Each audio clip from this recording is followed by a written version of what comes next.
Okay.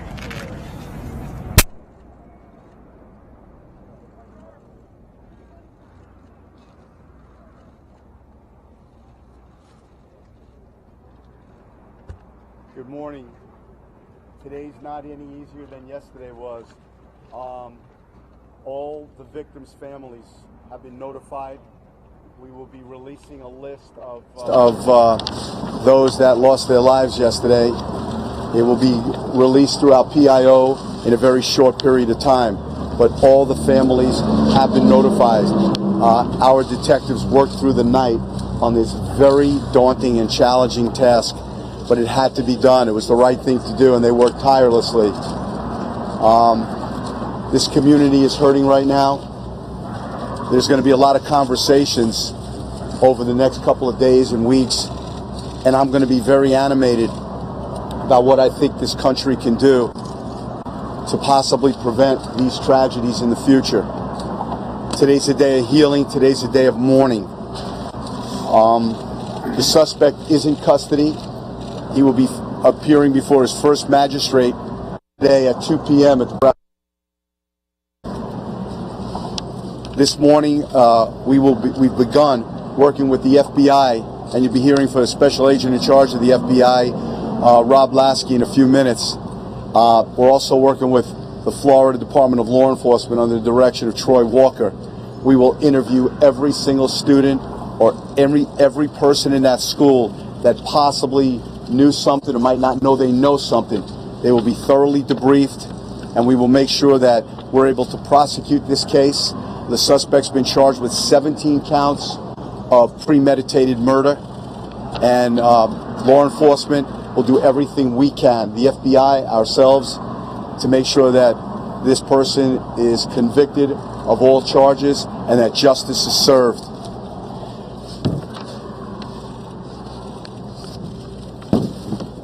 Sadly, there have been copycat threats made today at other schools. We will respond to every threat.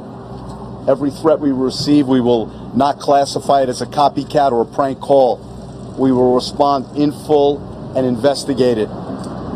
Any call that is made maliciously, any fake call, any call that's made to take our resources at a time like this and place them in places where we don't need to be, we will do the full power of the sheriff's office will investigate this and charge anyone accordingly with the maximum charge we possibly could for doing something so horrific, so pathetic.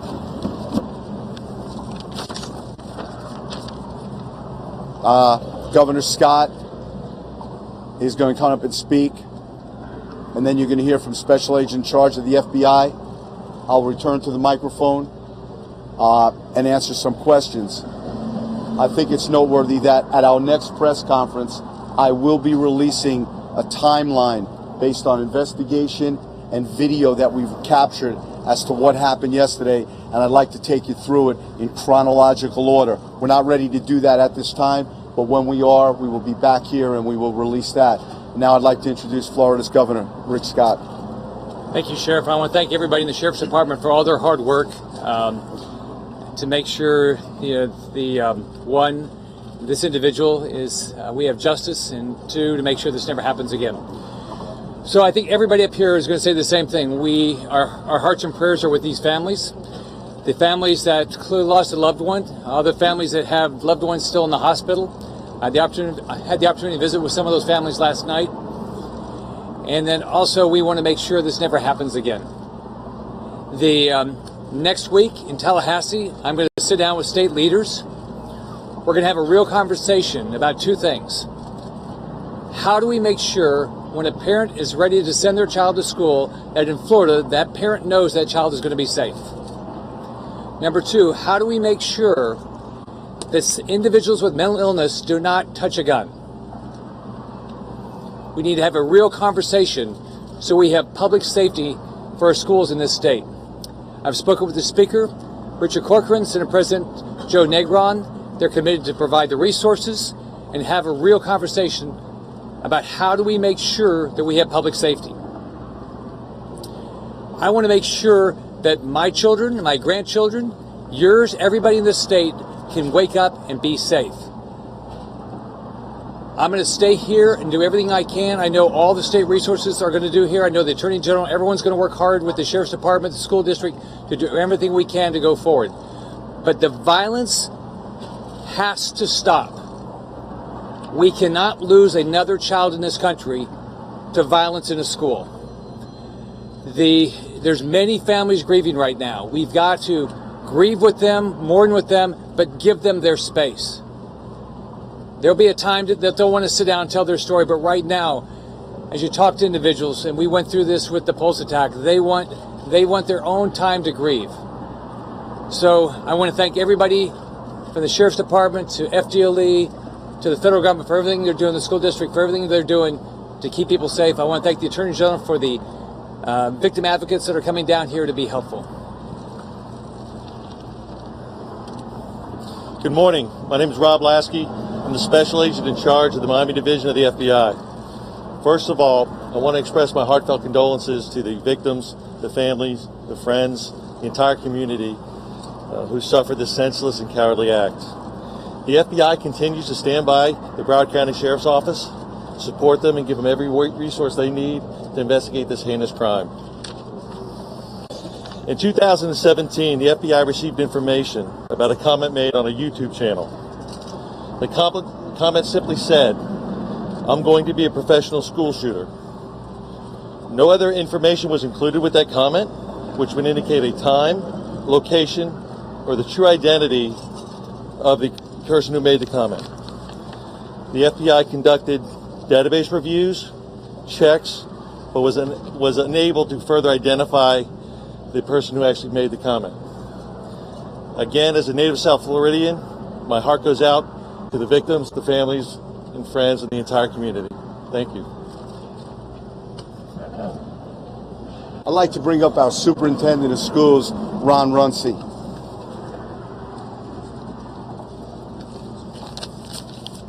Again, and we can't say this enough, every minute of the day is focusing on how we can support our families, our students, and our staff as we work through this horrific situation. We have provided grief counselors at several locations for our students, 2 in Parkland, 2 in Coral Springs, and we are doing everything that we can to make sure that we are supporting our students. We're also providing grief counselors on site for students and staff at West Glades Middle School, which is near here. Throughout the district, we're providing guidance to all of our schools on how to have conversations with our students on this particular topic. I will tell you that students have been reaching out to me, reaching out to staff, probably board members and others, saying that now is the time for this country to have a real conversation on sensible gun control laws in this country. So our students are asking for that conversation. And I hope we can get it done in this generation, but if we don't, they will. The second thing I would say, and the governor alluded to it, something that we can do now, that we can get done in this legislative session, is some real funding for mental health support for our youth and organizations in our community so we can properly provide the right kind of interventions. We should not have disconnected youth wandering around in our communities, and we know that they need additional support. I've been on the phone with members of the legislature.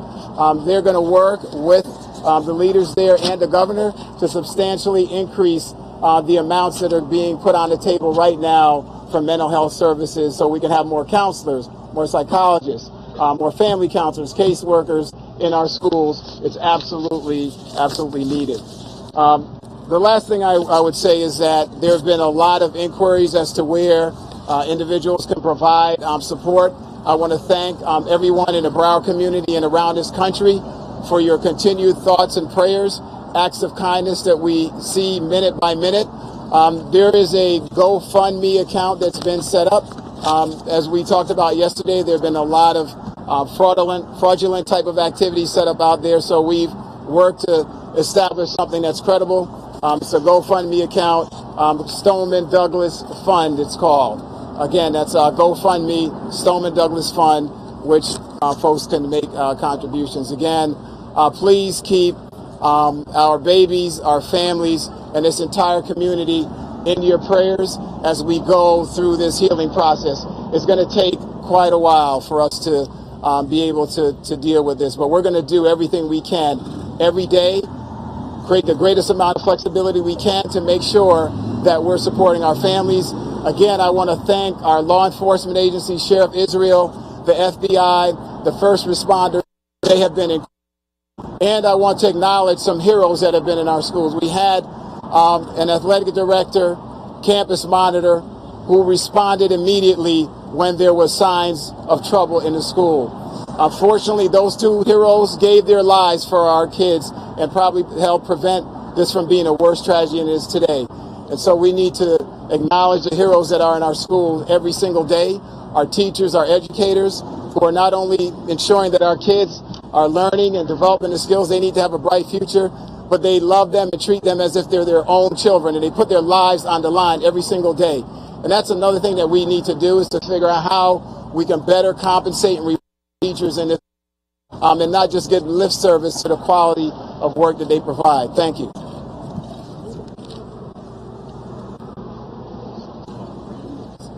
As I said yesterday, when our Attorney General, Pam Bondi, found out about this tragedy, having dealt with the Pulse nightclub and having a lot of expertise in this area, unfortunately, she got on a plane and she was down here within hours and helped out and has begun to help a lot of our families out. So I'd like to bring her up here so she can tell you about some of the great things they're doing to try and help our families in Parkland.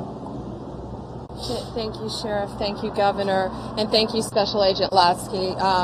Last night there were two scenes going on. One at the actual crime scene, and Broward Sheriff's Office and the FBI, they were second to none. They were unbelievable what they did. That crime scene, from a prosecution point of view, was meticulously detailed, processed, and it took as long as needed to take to make sure it was thoroughly processed and accurately processed. The other scene was at the hotel where we were with the family members. Having to tell with the FBI advocates and my advocates that a child, some 14 years old, is dead is one of the hardest things you have to do in your career. These parents, tremendous families, are grieving, and again, please respect their privacy. We were there till about 3:30 in the morning with these families, and many of them had siblings who were in the school and survived, and then a brother or a sister did not. So that was extremely tragic. But for these families, we will continue to pray for these families, and that justice is done for the one that brutally murdered all of these students. My job now will continue to be to help the victims and the families. We've gotten to all of the victims who have lost loved ones to be sure that we can help pay for their funeral expenses. If you are in the hospital with your family, we will be coming to you today to help you, to make sure we help with your hospital bills so you have nothing to worry about there. We also will be on scene with the FBI and with Superintendent, who has done a great job. Our advocates will be there to provide counseling. What we saw in Las Vegas, what we saw at Pulse, people who we don't think were impacted.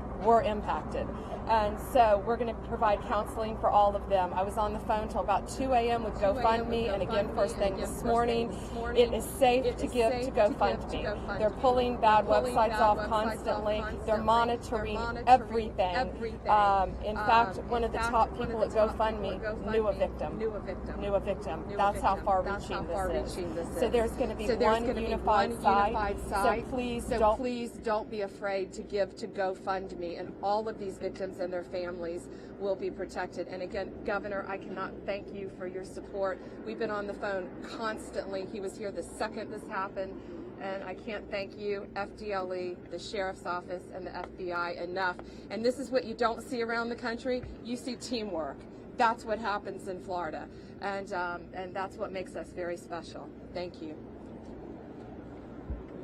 Before we take questions, I'd like to also thank Congressman Ted Deutsch for coming down from Washington, D.C., mayor, elected officials from Parkland around the county. My message to the community, to Broward County, is simple. Your elected officials, your commissioners, your state reps, your state senators, make sure these are people that aren't worrying about millage rates and saving money. This is a time to save lives. We need more law enforcement. We need more deputies. This isn't the time to worry about how many dollars might be saved if we don't have a deputy here or a police officer here. This is nationwide. We need more heroes, more first responders, not less first responders. And I know many states have different terms to help our mentally ill. And we all pray for our mentally ill. We pray for them to recover. We all know someone or a family who's affected by someone suffering from mental illness. The Baker Act in Florida allows law enforcement or medical professionals to confine a person involuntarily while they get examined and looked at. But you have to have a reason. You have to be able to articulate that they're a threat to themselves or a threat to someone else. What I'm asking our lawmakers to do is go back to places like Tallahassee, places like Washington, D.C., and give police the power. If they see something on social media, if they see graphic pictures of rifles and blood and gore and guns and bombs, if they see something, horrific language, if they see a person talking about, I want to grow up to be a serial killer, we need to have the power to take that person and bring them before mental health professionals at that particular time, involuntarily, and have them examined. People are going to be rightfully so concerned about their rights, as am I. But what about the rights of these students? What about the rights of young kids who go to schools with book bags and pencils? Don't they have the right to be protected by the United States government to the best of our ability? And that's what we'll be doing. Any questions? Sheriff, what about the condition of the people that have been injured? Coach Feist. I don't know about the incident yet or what actually his performance was, but I know Aaron personally. I coached with him. My two boys played for him. I don't know when Aaron's funeral is. I don't know how many adults are going to go, but you'll get 2,000 kids there. The kids in this community loved him. They adored him. He was one of the greatest people I knew. He was a phenomenal man. And I don't know the specifics yet, but I can tell you what, when Aaron Feist died, when he was killed, tragically, inhumanely, he did it protecting others. You can guarantee that, because that's who Aaron Feist was. Sheriff, can you tell us about the condition of those who are injured? What are the extent of their injuries? What kind of injuries do they have? Yeah, we are fortunate today to have our doctors tirelessly and save so many lives yesterday. So we're going to bring up one of our doctors to speak about some of those questions and answer those questions. Doctor? Thank you, sir. Good afternoon. Dr. Evan Boyer, Director and Chairman of the Department of Emergency Medicine at Broward Health North. And I also have our colleagues from Broward Health Maine here. And the three of us collectively hopefully could answer some of those questions. So for starters, just because we're medical professionals doesn't mean we're numb to the emotions. And we send out our sympathy to all the families involved. The worst thing as a parent is if your kid doesn't come home from school that day, hits home pretty hard, and we sympathize for them. With that being said, nowadays, unfortunately, we do drills for this. About 9 months ago, we did a drill at our facility specifically for an active shooter. So when it becomes a live event, we can work seamlessly with fire rescue, BSO, in order to ensure patient safety. I want to commend the pre-hospital personnel yesterday for all of their efforts and all the efforts at Broward Health North, Broward Health Maine, and also Coral Springs Medical Center got a couple of patients as well. Specifically to Broward Health North, and I'll turn it over to Dr. Menendez and Puente about Broward Health Maine. Broward Health North, we had a total of 9 patients. One was the suspect treated and released. We had 2 patients deceased. 3 patients have been discharged. We currently have 3 patients in the hospital. one with an extremity wound who's doing well and working with physical therapy, another patient who's still intubated after penetrating trauma to the chest, but is doing well and following commands, and a third patient that remains intubated in critical condition. Dr. Menendez. Yes. Benny Menendez, I'm the director for the emergency department at Broward Health Medical Center.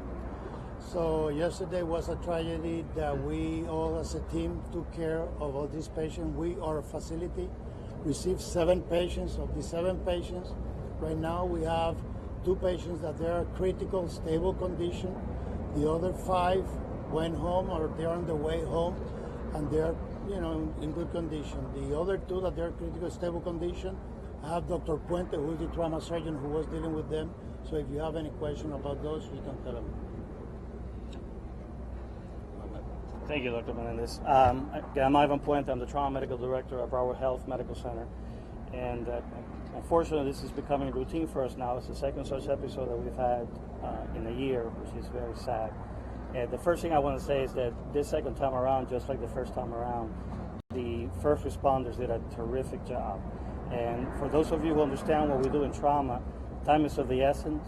And really the delivery of those patients by that EMS personnel was fantastic yesterday. And it made a huge difference in the outcomes. As Dr. Menendez said, we received 7 patients. 1 was discharged last night.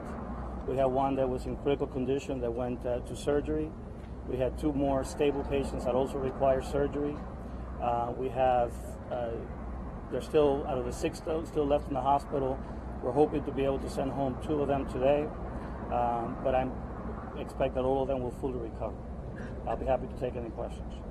Special Agent Cruz, can you please tell us, are you prepared to tell us that Nicholas Cruz is the same person who wrote that YouTube comment? Is it the same person? Can you comment more about this YouTube post? We do not know if it's the same person. We did our database checks. We could not positively identify him. We're going back. We're scrubbing the information. We're looking at it again. But I'm not willing to say at this time that it was one and the same person. Was anyone specifically targeted? Is there any indication that someone was specifically targeted that started all of this? Not at this time. That's certainly a possibility. But as I said earlier, the FBI, the Florida Department of Law Enforcement, and Broward Sheriff's Office will be working conjunctively to interview as many people as we can. So down the road, we can uncover this information. But at that time, that's just, right now, it's no more than a possibility. Do you know how he entered the building, how he got in? That'll be, we will speak about that. We do know about that. And at our next press conference, as I said, I will take the media through a timeline and talk about through videotapes. We'll match up video with real-time information with things we know, and we'll disseminate that. Sheriff, you said you operated about how you received the weapon, flying sheriff. What can you tell us about how it proved to be this AR-15? Understanding it was legally purchased, can you get there? Glenna, we're not going to release that until later today, if we do it all today. That's something that alcohol, tobacco, and firearms, those investigators are trying to track down the history of this weapon. We believe we know where the weapon was purchased, where the weapon came from, but that's being pieced together. So that will be something that we will discuss when at the appropriate time. Governor, airport shooting last year, now this tragic shooting. What can you tell the people of Broward County? What else can we have for their safety? As I said, I talk about this all the time. It's not a phrase, it's not a term, it's the way we have to live our lives in circa 2018. If we see something, we need to say something. If that neighbor comes home every Friday at 4 o'clock and he or she's always carrying a grocery bag and has milk and eggs sticking out, and the last 2 Fridays they've gone to a different, maybe a range, and they've come back with bullets in the bag on Fridays, that's a change in behavior, that's different, that's something we need to know about. You're our eyes and ears. Well, one community member who sees something could do more in a 1-minute phone call than sometimes law enforcement could do in a period of months. If you know anybody, right now, if you know anybody and you're saying, you know what, this raises a red flag, I was thinking of calling us. Don't think about calling us, call us. Call the FBI, call the Florida Department of Law Enforcement, call the Broward Sheriff's Office. But if there's something in your gut that tells you there's something not right with this person has the capabilities in my mind to do this or do that, please don't remain silent. Please let us know about it. Classmates of his knew about his problems all the way back to middle school. He had extensive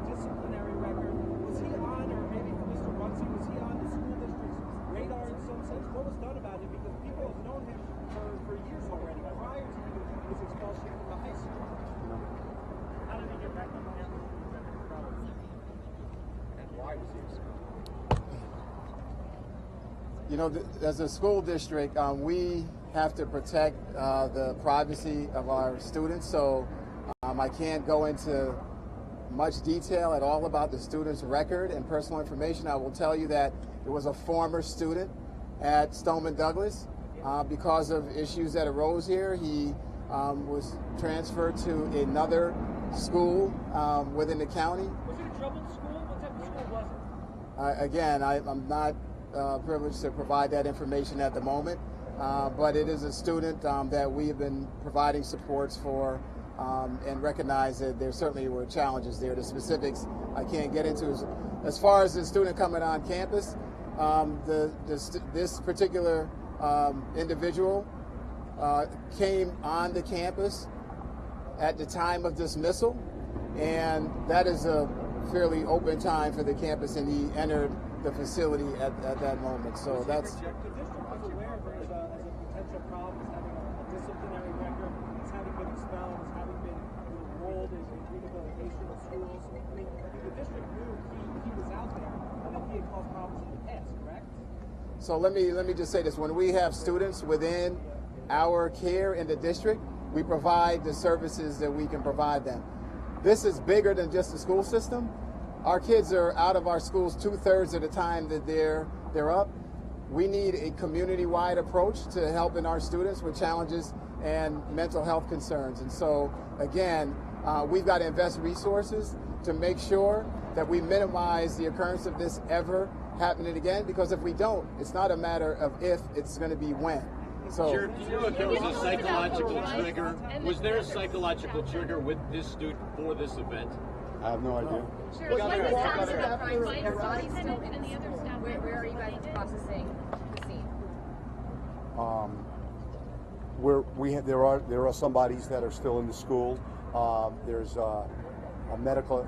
Right now, the focus of the FBI and the Broward Sheriff's Office is on the successful prosecution of this killer, and we're not going to leave any stone unturned. We're trying to process this as quickly as we can, but the ME is involved, investigators are involved, there's science, DNA, and a whole plethora of things. And we want to go fast, but we're not going to rush it. We're going to get it right before we get it fast, and that's what's going on right now.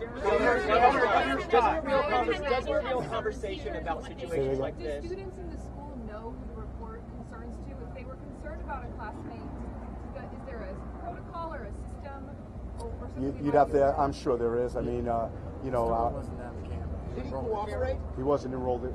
There is a process. They could get a hold of teachers, guidance counselors, their parents, make anonymous calls to Crime Stoppers. If somebody knows something, there's certainly ample way to say yes. Governor Scott, is there a way? Well, we had a school resource deputy, Deputy Peterson. He was on campus and he was armed. He never encountered, at this point, the only thing I can tell you definitively is he never encountered Cruz. Governor Scott, you said you would have a real conversation about how to prevent something like this from happening. Does that real conversation include gun control? Can you tell Floridians today that's something that you'll look into? The two things I want to focus on when I have this conversation next week with state leaders is I want to focus on school safety, and that's going to focus on dollars. It's going to focus, as the superintendent said, on mental health dollars. It's going to focus on what are the things we can do with regard to school safety. But on top of that, we've got to think about this: if somebody's mentally ill, they should not have access to a gun. So I want to focus on both of those things. I've already spoken to the Speaker of the House and the Senate President, and they're receptive to having this conversation about school safety. All of us have children or grandchildren, nieces or nephews. None of us want anything like this to happen again. Let me also say something. I should have said something in Spanish earlier. Mis oraciones están con las víctimas y las familias que afectadas por esta tragedia. Como gobernador es muy importante para mí que todos los estudiantes en la Florida estén seguros. One question: is it a diagnosis that he was mentally ill? It seems like there's a big focus on mentally ill. Is he mentally ill? Is this diagnosis, or is this something that we're assuming because he killed so many people, we're at least charged with that? I think it's a pretty good assumption to start out with. Yes. Governor, thank you. If you sort of forecast for us the conversations you plan to have with lawmakers next week, how will they be different from the conversations you had with them after the last two mass shootings? Right. Well, let's remember this.